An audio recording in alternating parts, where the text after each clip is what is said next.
Olá a todos, vamos dedicar esse momento para o nosso Evangelho do último domingo do nosso tempo comum, do tempo ordinário, esse ano lucano porque estamos durante todos os domingos ordinários refletindo sobre Lucas, o Evangelho apresentado através de Lucas. E temos como último domingo do tempo ordinário a festividade, a nossa grande festividade de Cristo Rei. Com esse domingo de Cristo Rei, fechamos o ano cíclico litúrgico. Daí no seguinte domingo vamos dar início a um novo ciclo, que será Mateus, e vamos começar então com o tempo do Advento. Depois persegue outra vez, Advento, tempo comum. Dentro do tempo comum tem uma pausa para a Quaresma, Páscoa, depois retomamos o tempo ordinário até a festa de Cristo Rei do próximo ano. Esse é o ciclo litúrgico que estamos então concluindo agora nesse nosso domingo com Cristo Rei.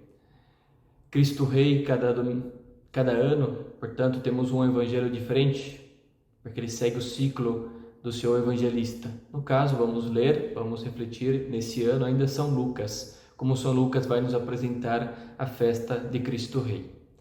Está então, portanto, em São Lucas, capítulo 23, a partir do versículo 35. E o contexto dessa passagem, estamos com Jesus, Já passou a última ceia, é os últimos momentos de Cristo, tá bom? Então estamos com ele no dia da Sexta-feira Santa, na hora que ele já está crucificado. E aí, estamos então no Monte Calvário, olhando Cristo crucificado, como aqui atrás tem um crucifixo, estamos aí nessa cena. Jesus ainda está vivo, está dando seus últimos suspiros, e o povo que o seguiu, que subiu até o monte onde ele está crucificado, está ali. Está Nossa Senhora, está São João, o evangelista, o discípulo amado, está Maria Madalena. E fora esses três, vemos só pessoas que querem mal de Jesus, aqueles que o condenaram, que o colocaram aí nessa cruz. Tanto os romanos, os soldados, que eram os encarregados de cumprir esse mandato, como aqueles que mandaram, que foi o próprio povo de Jesus, os judeus.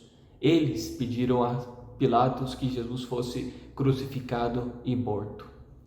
Então estamos ali. E vamos tomar o texto agora, convido todos a lerem com calma, só vou dar mais umas dicas do que está acontecendo. Jesus então já subiu com a cruz, já foi flagelado, já está bastante machucado fisicamente, mas também moralmente. Ele veio todo esse caminho, ademais de perder sangue, de cair, ter que encontrar forças na oração, na missão, para se levantar com aquela cruz pesada e seguir o caminho para chegar até aí ao Monte Calvário. Ademais de toda essa dor física, aquela dor moral, de estar escutando as pessoas xingarem ele, gritarem, caçoarem dele. Esse foi o caminho de Jesus. E todas essas pessoas, era por elas que ele estava carregando essa cruz. Por elas ele levantava, seguia o caminho, por cada uma delas. E dentro de cada uma dessas pessoas estamos todos nós, ao longo de todos esses 2000 anos de história cristã. Então ele já está no Monte Calvário, já chegou, tiraram as suas vestes, já repartiram, rasgaram as roupas ensanguentadas, mas ele estava usando um manto muito bonito, que os romanos então sortearam para ver quem ia ficar com aquilo. Depois disso já crucificaram Jesus e crucificaram os dois bandidos, dois ladrões, um à sua direita e um à sua esquerda. Nisso então se aproxima dele, fica ali aos pés da cruz, os dirigentes, os responsáveis, em nome de todo o povo, de ter colocado Jesus na cruz, os fariseus, os chefes. Então eles vão falar com Jesus, caçoar dele, porque não desce da cruz. Vai lá, mostra que és Deus, mostra que é verdadeiramente isso que diz ser.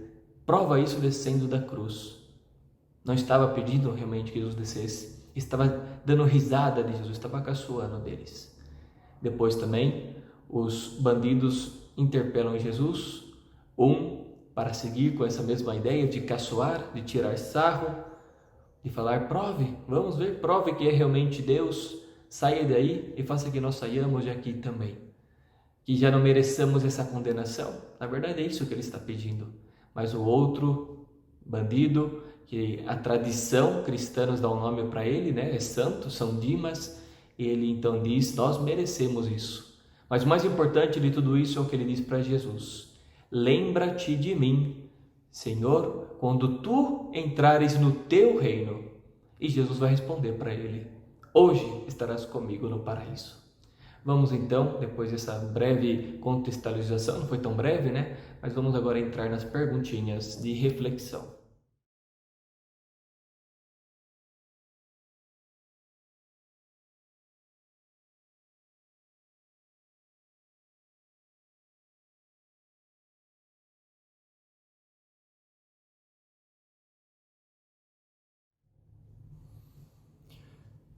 Por que Jesus não desceu da cruz?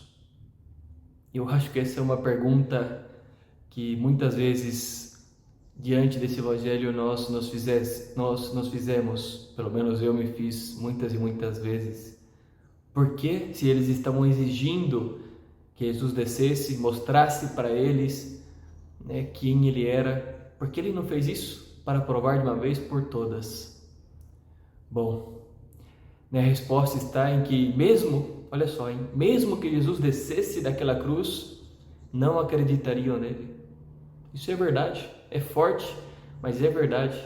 Jesus já havia dito isso através de uma parábola, quando contou a parábola do rico Epulão e de Lázaro, e Epulão falou, faça que Lázaro apareça para meus irmãos lá na terra, os que ainda estão vivos, que ele ressuscite e se mostre para que eles acreditem. E Jesus falou, mesmo que um morto apareça, ressuscite, eles não vão acreditar. Tanto é assim, né, que um dos motivos desses mesmos personagens está aí dizendo para Jesus morrer crucificado, eles falaram, menos de 24 horas antes desse momento, falaram, é preciso que ele morra, ele e também Lázaro, a quem ele ressuscitou, porque as pessoas estão acreditando por causa da ressurreição de Lázaro. Então, queridos irmãos, queridos amigos, o povo e aí os chefes já haviam decidido acabar com o nosso Senhor. Sabiam, não é que eles não sabiam disso, eles sabiam que Jesus tinha ressuscitado Lázaro, sabiam que Jesus fazia milagres, tudo isso eles sabiam. Eles criticavam Jesus porque ele fazia os milagres, porque ele expulsava os demônios, eles sabiam. Mas então, qual é o motivo deles crucificarem Jesus, quererem ele fora?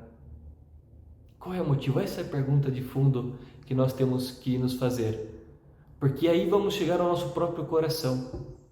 Porque tantas vezes nós sabemos do poder de Jesus, sabemos do amor de Deus por nós, nós sabemos, está aqui, nós sabemos de tudo isso, talvez presenciamos alguns milagres, mas ainda assim, tantas e tantas vezes queremos Deus fora da nossa vida, tantas e tantas vezes brigamos com Ele, tantas e tantas vezes não aceitamos o plano dele na nossa vida.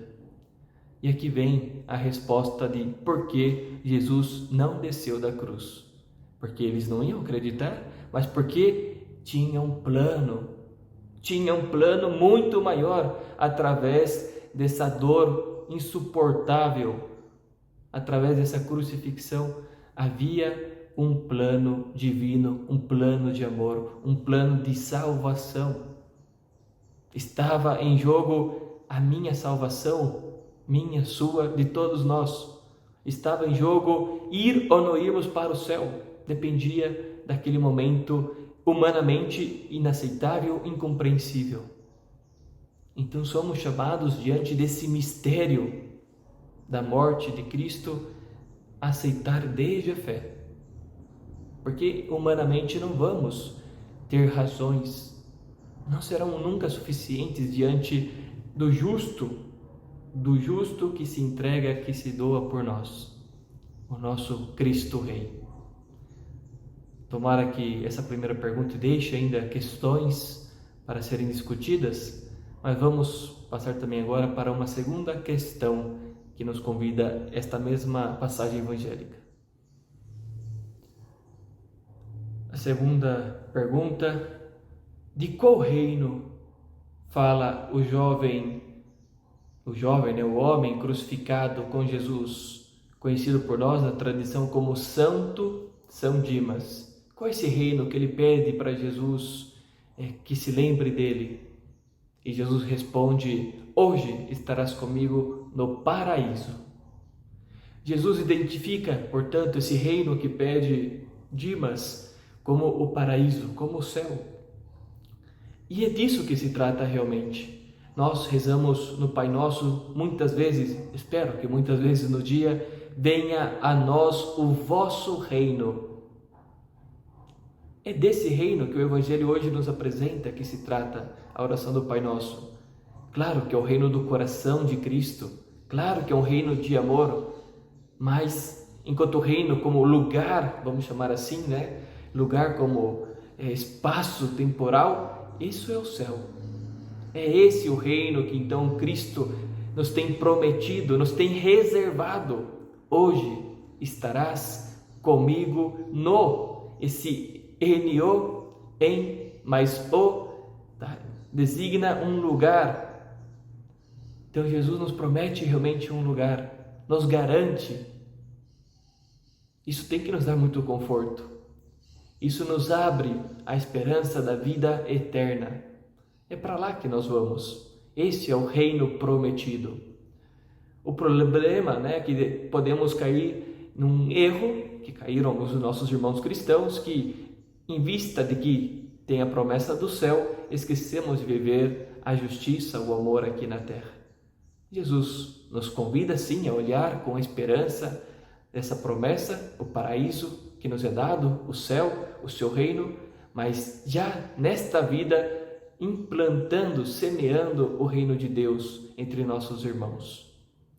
O meu reino não é de aqui, falou Jesus para Pôncio Pilatos, algumas horas antes desse momento, aí pelas 9 horas da manhã, dessa mesma sexta-feira santa. O meu reino não é de aqui. Então, Pilatos perguntou: então tu eres rei? E Jesus respondeu: eu sou rei, mas o meu reino é outro. É esse reino, o reino celestial, é o reino sobrenatural. Por isso somos convidados a viver uma vida humana, terrena, mas dentro já de uma dimensão sobre-humana, sobrenatural, na qual somos chamados na eternidade a entrar de cheio, de cabeça, como dizem por aí. Vamos então deixar aqui essa reflexão, meditar um pouco sobre o reino celestial, mas vamos ainda deixar um tempinho para uma terceira questão para a nossa meditação.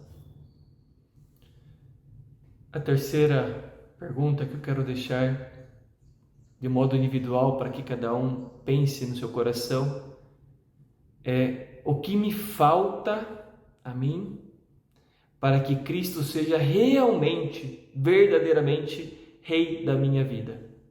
O que me falta? E pensemos no que significa ter um rei. É alguém que está por cima de mim, alguém que me marca um horizonte, que me marca um caminho, que me marca um estilo de vida. Esse é o rei. O problema é que nós estamos nesse século 21 já com imagens deformadas de reis. Talvez soberanos que não foram, que na história nos mostraram, só nos quiseram colocar na história normalmente reis que não se comportaram muito bem, abusivos, mas esse não é o modelo real. O modelo de rei é aquele que Cristo quer nos apresentar e que existiram e existem no mundo. O soberano que leva o seu povo ao encontro da salvação. Esse é o rei verdadeiro. E temos santos reis na história também da igreja, na história da humanidade. Homens que usaram a sua influência desde o coração de Cristo para levar todo o seu povo, o seu reinado todo ao encontro com Cristo, que usou a sua riqueza para ajudar o necessitado, que quis fundar, trazer a fé para o seu povo, trazer a educação, trazer o bem. Esse é o Cristo Rei que quer reinar na nossa vida. Mas a pergunta é mais profunda. Por que eu não me deixo, que esse Cristo me conquiste? Por que eu sou tão duro, tão inseguro de me soltar, de me deixar conduzir por esse Cristo? Por que eu estou tão apegado aos meus critérios, aos meus ideais e não me deixo convencer, conduzir por esse Rei que é Cristo? Vamos responder para Ele essa pergunta. A Cristo, ao seu coração, o que me falta ainda? Deixar-me para ser conduzido, levado por Ele ao céu. Muito bem, pessoal, deixo nesse momento a minha bênção, desejando a todos nós um abençoado, realmente uma festa de Cristo Rei, cheia de graças e bênçãos, que tenho certeza que para nós, que somos sua família, do Reino Cristo, amigos do Reino Cristo, o coração de Cristo tem muitos dons, muitas graças que quer nos trazer no dia da sua festa. O Senhor esteja convosco, Ele está no meio de nós.